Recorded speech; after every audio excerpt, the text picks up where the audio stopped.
वर्षातील 5व्या दिवसाचा सण म्हणजे भाऊबीज। काही नाती अशी असतात की ती बोलून सांगता येत नाही। भाऊबीज ही तशीच हृदयातून जाणवणारी पण शब्दांच्या पलीकडची भावना आहे।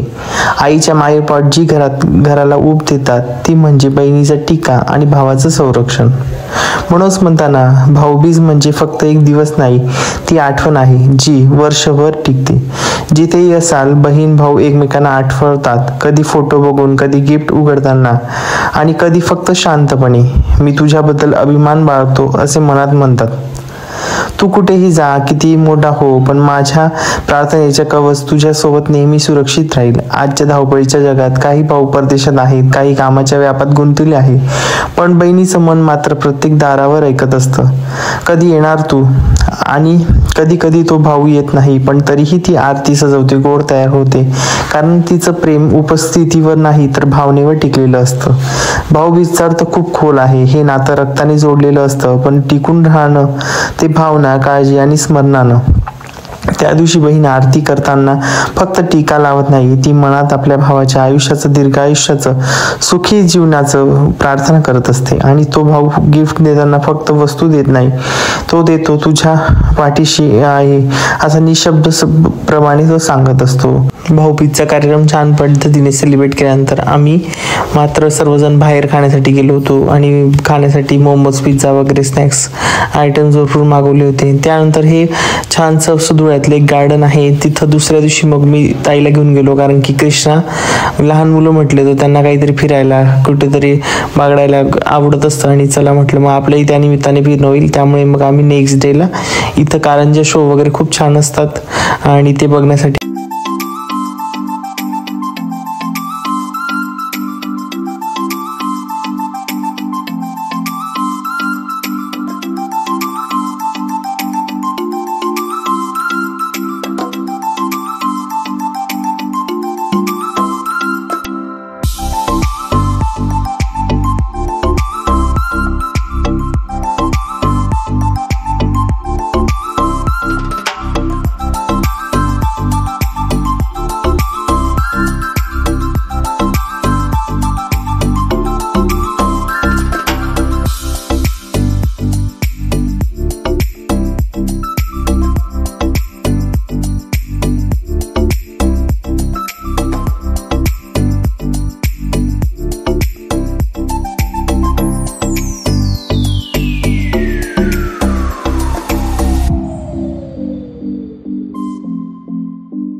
तर असं काहीच आमचं दिवाळी नंतरचं रुटीन होतं। व्हिडिओ आवडल्यास लाईक, शेअर, सबस्क्राईब करा।